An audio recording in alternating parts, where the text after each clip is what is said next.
आप सभी का आपके अपने YouTube channel super concept classes में स्वागत है।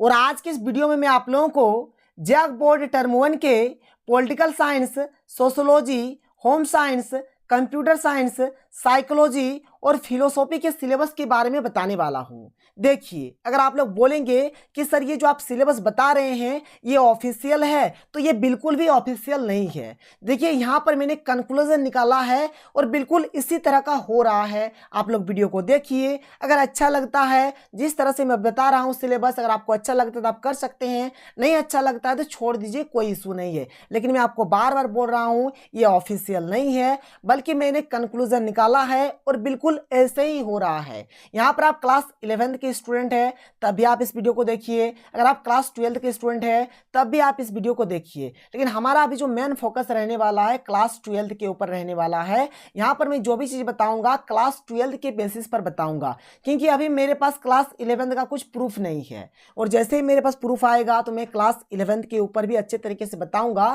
खैर कोई दिक्कत नहीं है। देखिए, जिस प्रकार से 12th का होने वाला है बिल्कुल उसी प्रकार से 11th का भी होगा।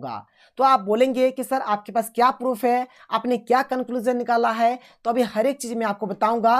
लेकिन मैं आपसे बार बार कह रहा हूं कि ये आपका ऑफिशियल नहीं है, ठीक है। तो देखिए, यहां पर अगर आप इस चीज को देखेंगे तो ये आपका इतिहास का सिलेबस है। और ये कौन सा सिलेबस है? जो आपका 75% वाला था ना, जो आपका 75% वाला सिलेबस है, यही चीज है। यहां पर अगर आप देखेंगे तो आपका जो इतिहास है, इतिहास में कुल मिलाकर आपके पास 3 बुक है। इतिहास में कुल मिलाकर आपके पास 3 बुक है। देखिए, ये रहा आपका भाग 1। भाग 1 में क्या क्या है, आप यहाँ पर चैप्टर्स का नाम थोड़ा पढ़ लीजिए, तब आपको आगे अच्छे तरीके से समझ में आएगा। क्या है कि ईंटें, मन के तथा अस्थियां, हड़प्पा सभ्यता, राजा, किसान और नगर, इस प्रकार से है। बंधुत्व, जाति तथा वर्ग, आरंभिक समाज, विचारक, विश्वास और इमारतें, ठीक है। तो इस प्रकार से यहाँ पर कुछ दिए हुए हैं जो कि हमारा ये बुक नंबर 1 है। ये क्या है? ये हमारा बुक 1 है। आगे अगर बात करें, देखिए आगे हमारा है बुक 2। देखिए बुक 2 में हमें क्या क्या दिया गया है, जैसे कि यात्रियों के नजरिए जो हमें नहीं पढ़ना है, भक्ति सूफी परंपराएं, एक साम्राज्य की राजधानी विजयनगर, किसान जमींदार और राज्य, राजा और विभिन्न वृत्तांत, मुगल दरबार, कुछ इस प्रकार से दिया हुआ है। फिर हमारे पास और एक बुक है इतिहास का जिसको हम लोग बोलेंगे भाग 3। और यहाँ पर भी क्या क्या चैप्टर से देख लीजिए कि उपनिवेशवाद और देहात, सरकारी अभिलेखों का अध्ययन, कुछ इस प्रकार से यहाँ पर दिए हुए हैं। आप लोग इसको देखिए। अब मैं आपको जो बताता हूं आप उस चीज को देखिए। अब ये जो हमारा आ गया, ये हमारा इतिहास का नवंबर दिसंबर वाला सिलेबस और मार्च अप्रैल वाला सिलेबस है। अगर आप नवंबर दिसंबर वाला अगर आप सिलेबस देखेंगे तो यहाँ पर क्या है, आपका बुक 1 से दिया गया है और बुक 2 से दिया गया है। बुक 3 का यहाँ पर किसी भी प्रकार का कोई जिक्र नहीं है। देखिए, ये जो पहला वाला दिया गया है ये आपका बुक 1 का है, दूसरा वाला आपका बुक 1 का है, तीसरा वाला भी आपका बुक 1 का है। यहाँ पर ये जो चौथा वाला दिया गया ये आपका बुक 2 का है, पांचवा वाला आपका बुक 2 का है, छठा वाला आपका बुक 2 का है। और अगर आप मार्च अप्रैल का बात करेंगे तो कंप्लीट आपका क्या है, देखिए यहाँ पर एक चीज जो दिया गया ये बुक 2 का है, बाद बाकी सारा आपका बुक 3 का है। क्लियर है? कोई दिक्कत नहीं है।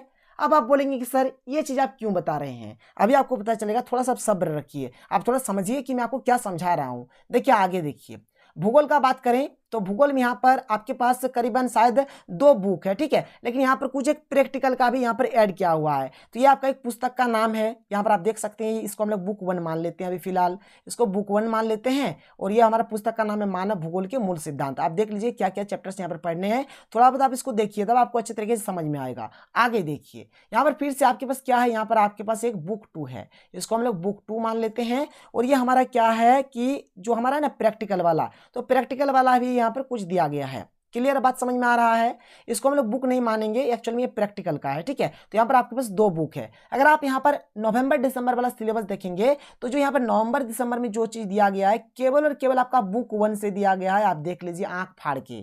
और यहाँ पर अगर आप मार्च अप्रैल वाला बात करेंगे तो यहाँ पर कंप्लीटली आपका क्या दिया गया है, बुक 2 से दिया गया है। और जो प्रायोगिक वाला है, जो प्रैक्टिकल वाला, ये तो एक अलग चीज है, इसका तो हम लोग यहाँ पर देखने वाले नहीं है। इसी प्रकार से आप इकोनॉमिक्स का देख लीजिए, आप हर एक चीज का देख लीजिए ना, इसी प्रकार से दिया गया है। तो यहां से आपका यही कंक्लूजन निकल रहा है। जैसे कि बात को समझिए, जैसे कि आपका जो हिस्ट्री हो गया, हिस्ट्री में आपका क्या है, 3 बुक है, बुक 1, बुक 2 और बुक 3।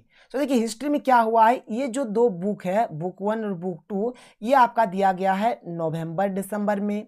क्लियर है। और जो बुक 3 वाला आपका दिया गया है ये है आपका मार्च अप्रैल में, क्लियर है। और अगर बात करें भूगोल का तो भूगोल में आपका 2 बुक है, एक है आपका बुक 1 और एक है आपका बुक 2। तो अगर आप देखेंगे जो बुक 1 दिया गया है ये आपका नवंबर दिसंबर में है, ठीक है, और जो बुक 2 है ये आपका मार्च अप्रैल में है। तो यहां से आपका क्या कंक्लूजन निकलता है कि जो आपका पॉलिटिकल साइंस है, पॉलिटिकल साइंस में आपका 2 बुक है, एक है आपका बुक 1, ठीक है, और एक है आपका बुक 2। तो इसका मतलब यही होता है कि आपका जो नवंबर दिसंबर में पूछा जाएगा कंप्लीट आपका बुक 1 से ही पूछा जाएगा। बुक 2 का यहाँ पर कुछ भी जिक्र नहीं होने वाला है। बुक 2 का जो भी होगा आपका मार्च अप्रैल में होगा, अभी नहीं होने वाला है। उसी प्रकार से अगर हम लोग सोशियोलॉजी का बात करें तो सोशियोलॉजी में भी आपका 2 बुक है, एक है आपका बुक 1 है, ठीक है, एक है आपका बुक 2, ठीक है। तो यहाँ पर बुक 1 से ही सारा क्वेश्चन पूछा जाने वाला है, बुक 2 का कोई जिक्र नहीं होगा। तो आप यहां पर बोलेंगे कि सर आपने इतिहास का और भूगोल का देख के आपने इतना कुछ बोल दिया, तो ऐसा बिल्कुल भी नहीं है, मेरे पास और प्रूफ है। आप सुनिए आगे, देखिए क्या प्रूफ है मेरे पास। तो ये जो चीज आप देख पा रहे हैं ये हमारा क्या है, पॉलिटिकल साइंस का मॉडल सेट है। आप यहां पर देखिए जो सेट 1 है ना, इसमें एक भी क्वेश्चन बुक 2 का नहीं है, इसमें एक भी क्वेश्चन बुक 2 का नहीं है, बल्कि सारा का सारा क्वेश्चन आपका बुक 1 से ही दिया गया है। अगर आप सेट 2 का बात करेंगे तो सेट 2 में भी आपका सारा का सारा क्वेश्चन आपका कहां से दिया गया है, बुक 1 से दिया गया है। एक भी क्वेश्चन आपका बुक 2 से नहीं है। बात क्लियर, कोई प्रॉब्लम नहीं है। इसी प्रकार से सेट 3 जारी हुआ है, 4 जारी हुआ है, 5 जारी हुआ है, एक भी क्वेश्चन बुक 2 से नहीं दिया गया है, बल्कि सारा का सारा क्वेश्चन आपका बुक 1 से ही दिया गया है। ये तो बात हो गया पॉलिटिकल साइंस का। अगर बात करें सोशियोलॉजी का तो देखिए ये जो आप देख पा रही है समाज शास्त्र यानी कि सोशियोलॉजी का मॉडल सेट है, ये सेट 1 है, ये सेट 2 है। यहाँ पर भी जितने भी क्वेश्चंस दिए गए हैं सारा का सारा क्वेश्चन आपका बुक 1 से है, बुक 2 से आपका एक भी क्वेश्चन नहीं दिया गया है। ये चीज हो गया। आगे समझिए, आगे का प्रूफ देखिए मेरे पास क्या है। ये जो मॉडल पेपर आप लोग देख पा रही है गेस्ट पेपर है एक प्रकार का, ठीक है, एक प्रकार का गेस्ट पेपर है, ये अंजना पब्लिकेशन का है। और इसमें भी मैंने देखा जितना भी दिया गया है ना, जितना भी मॉडल सेट इसमें दिया गया है, हर एक मॉडल सेट आपको जो दिया गया है सोशियोलॉजी का या फिर पॉलिटिकल साइंस का, हर एक चीज आपका बुक 1 से ही दिया गया है, ठीक है। और ये जो आप लोग देख पा रहे हैं बर्मा गेस है, ठीक है, ये जो बर्मा गेस पेपर है इसमें भी देखिए एक्चुअल में इसमें तो मॉडल सेट नहीं दिया गया है, मॉडल सेट वही दिया गया है जो JCERT द्वारा जारी हुआ है। तो पॉलिटिकल का तो जारी नहीं हुआ है, सोशियोलॉजी का भी जारी नहीं हुआ है। मतलब यहाँ पर ये जो 2-3 मैंने आपको दिखाई कहाँ से जारी हुआ है अभी तक इसका कोई आइडिया नहीं है, लेकिन देखिए जारी तो नहीं हुआ है। लेकिन अगर आप यहाँ पर इसके कंटेंट्स को देखेंगे ना, कंटेंट्स को अगर आप इसके कंटेंट्स को देखना चाहते हैं क्या क्या है इसके अंदर पढ़ने के लिए, क्या क्या स्टडी मटेरियल दिया गया है, तो यहाँ पर आपका ये जो बुक है बर्मा गेस पेपर में, बर्मा गेस पेपर का बात करूँ तो जो आपका पॉलिटिकल का दिया गया है, सोशियोलॉजी का दिया गया है ना, यहाँ पर जो भी कंटेंट्स है, जो भी स्टडी मटेरियल दिया गया है, केवल और केवल आपका बुक 1 का दिया गया है। एक भी चीज आपका बुक 2 का नहीं दिया गया है। बात को समझ लीजिए, यहाँ पर जो भी चीज दिया गया है कंप्लीट आपका बुक 1 का दिया गया है, बुक 2 का कुछ भी नहीं दिया गया है। तो इससे यही जाहिर होता है कि आपके एग्जाम का जो सिलेबस होने वाला है कंप्लीट आपका बुक 1 का ही होगा। क्लियर है।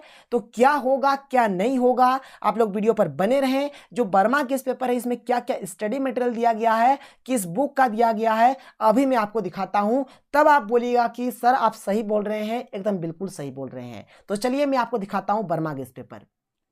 तो यहां पर अगर आप लोग बर्मा केस पेपर को देखेंगे तो आपका जो सोशियोलॉजी और पॉलिटिकल साइंस है मात्र एक ही बुक का यहां पर कंप्लीट कंटेंट्स दिया हुआ है, यानी एक ही बुक का यहां पर एमसीक्यू क्वेश्चंस दिया हुआ है। चलिए यहां पर मैं आपको कंप्लीट दिखाता हूं और साथ ही साथ समझाता हूं कि आपको क्या पढ़ना है और क्या नहीं पढ़ना है। तो यहां पर अगर आप लोग देखेंगे पॉलिटिकल साइंस में तो देखिए यहां पर ये जो सिलेबस दिया गया है ये 75% वाला सिलेबस है। और आप देखिए यहां पर आपका पॉलिटिकल साइंस में 2 बुक है, एक बुक का नाम है आपका समकालीन विश्व राजनीति और एक बुक का नाम है स्वतंत्र भारत में राजनीति। तो यहां पर ये जो समकालीन विश्व राजनीति है इसमें आपको क्या क्या पढ़ना है, तो शीत युद्ध का दौर पढ़ना है, 2 ध्रुवीयता का अंत पढ़ना है, समकालीन विश्व में अमेरिकी वर्चस्व पढ़ना है, सत्ता के वैकल्पिक केंद्र पढ़ना है, समकालीन दक्षिण एशिया पढ़ना है, अंतरराष्ट्रीय संगठन पढ़ना है और वैश्वीकरण पढ़ना है। और यहां पर ये जो सेकंड वाला बुक है ना, जैसे कि मैंने आपको अभी दिखाया मॉडल पेपर वाला, जो मॉडल पेपर जारी हुआ है, अब कहां से जारी हुआ है पता नहीं, लेकिन जो मॉडल पेपर था उसको भी मैंने आपको दिखाया। और यहां पर अगर आप बुक में भी देखेंगे तो यहां पर कंप्लीट जो कंटेंट है आपका मात्र यहां पर ये जो है ना आपका ये जो पेपर नंबर 1, ये जो बुक नंबर 1 है समकालीन विश्व राजनीति, केवल और केवल यहीं से दिए हुए हैं। मतलब यहां पर ये सब जो चैप्टर्स है यही सब चैप्टर्स यहां पर क्वेश्चंस दिए हुए हैं और यहां पर आपको भी मात्र यही सब चैप्टर्स पढ़ने हैं। आप सेकंड बुक को अभी मत पढ़िए, मैं आपको प्रूफ भी दिखा दिया, पहले ही बता दिया कि किस प्रकार से क्या हो रहा है क्या नहीं हो रहा है। तो देखिए यहाँ पर अगर हम लोग बात करें तो देखिए क्या क्या दिया गया है कंटेंट्स में। तो आप देखिए यहाँ से स्टार्ट हो रहा है आपका, यहाँ पर शीत युद्ध का दौर दिया गया है, ठीक है। फिर आप देखिए आगे अगर आप यहाँ पर देखेंगे, देखिए इधर आपका दिया गया है, क्या दिया गया है, दो ध्रुवीयता का अंत दिया गया है। फिर देखिए क्या है आपका यहाँ पर आपको फिर से दिया गया है समकालीन विश्व में अमेरिकी वर्चस्व दिया गया है। फिर इधर आपको यहाँ पर देखिए क्या क्या दिया गया है, सत्ता का वैकल्पिक केंद्र है, समकालीन दक्षिण एशिया है, समकालीन दक्षिण एशिया है, ठीक है। आगे देखिए और क्या है यहाँ पर अंतर्राष्ट्रीय संगठन है, और देखिए क्या है, और यहाँ पर लास्ट आपका वैश्वीकरण पर आकर समाप्त हो जा रहा है। अगर आप इधर बात करेंगे देखिए यहाँ पर वैश्वीकरण के बाद देखिए यहाँ पे ये आपका वैश्वीकरण है, ठीक है। देखिए ये वैश्वीकरण है और इसके बाद आपका सोशियोलॉजी स्टार्ट हो जा रहा है। तो सोशियोलॉजी में भी आपका दो बुक है, एक का नाम है भारतीय समाज और एक का नाम है भारत में सामाजिक परिवर्तन एवं विकास। क्लियर है। तो यहाँ पर अगर आप देखेंगे तो मात्र यहाँ पर भी आपको एक ही बुक पढ़ना है, फर्स्ट वाला भारतीय समाज वाला। कौन कौन सा चैप्टर पढ़ना है तो देख लीजिए, भारतीय समाज एक परिचय ये पढ़ना है, भारतीय समाज की जनसांख्यिकी संरचना पढ़ना है, सामाजिक संस्थाएं निरंतरता एवं परिवर्तन पढ़ना है, सामाजिक विषमता एवं बहिष्कार के स्वरूप पढ़ना है, सांस्कृतिक विविधता की चुनौतियां पढ़ना है और परियोजनाकारी के लिए सुझाव ये पढ़ना है। मतलब बस आपको यही सब चैप्टर्स पढ़ने हैं। सेकंड बुक से अभी किसी भी प्रकार का कोई लेना देना नहीं है। अगर आप यहाँ पर कंटेंट्स का बात करेंगे क्या क्या दिया गया है बुक में, तो देखिए यहाँ पर जो आपका फर्स्ट बुक है भारतीय समाज, देखिए भारतीय समाज एक परिचय दिया गया है, ठीक है। आगे देखिए यहाँ पर उधर सेकंड चैप्टर भी दिया है, इधर थर्ड चैप्टर क्या है कि सामाजिक संस्थाएं निरंतरता एवं परिवर्तन दिया है, सामाजिक विषमता एवं बहिष्कार के स्वरूप दिया हुआ है, ठीक है। आगे देखिए क्या क्या है और लास्ट यहाँ पर आपका क्या होता है, देखिए जो परियोजना कार्य के लिए जो सुझाव है यहीं पर खत्म हो जाता है। मतलब यहाँ से यही बात, यहाँ पर यही कंक्लूजन निकलता है कि आपको जो फर्स्ट बुक है केवल आपको फर्स्ट बुक ही पढ़ना है। अगर आप इधर बात करें देखिए, और यहाँ से आपका मनोविज्ञान स्टार्ट हो जाता है, जिसे आप लोग देख पा रहे होंगे। बस यहाँ पर मनोविज्ञान का कोई सिलेबस वगैरह नहीं है, जो चैप्टर्स है जो बच्चे रखे हैं मनोविज्ञान आप लोग देख सकते हैं और ये सब पढ़ सकते हैं। और आगे अगर हम लोग बात करें यहाँ पर देखिए आगे यहाँ पर और क्या क्या दिया गया है, जैसे कि यहाँ पर है आपका फिलोसॉफी है, तो फिलोसॉफी का आप देख लीजिए क्या क्या दिया गया है, ये सब आप पढ़ सकते हैं। कोई सिलेबस वगैरह कुछ नहीं दिया गया, सिर्फ चैप्टर्स दिए हुए हैं और यहाँ पर कुछ पढ़ने के लिए दिया गया है। फिर आपका क्या है मानव शास्त्र है, यहाँ पर आप देख लीजिए, ये सब आप पढ़ सकते हैं। तो जो आपका सोशियोलॉजी और पॉलिटिकल साइंस का यहाँ पर जो कंक्लूजन निकल रहा है, आपको मात्र और मात्र क्या पढ़ना है, फर्स्ट वाला बुक पढ़ना है और आपको कुछ भी नहीं पढ़ना है। तो बस ये था एक छोटा सा अपडेट, शायद आपको वीडियो पसंद आया होगा। तो चलिए मिलते हैं अगले वीडियो में। थैंक यू, जय हिंद।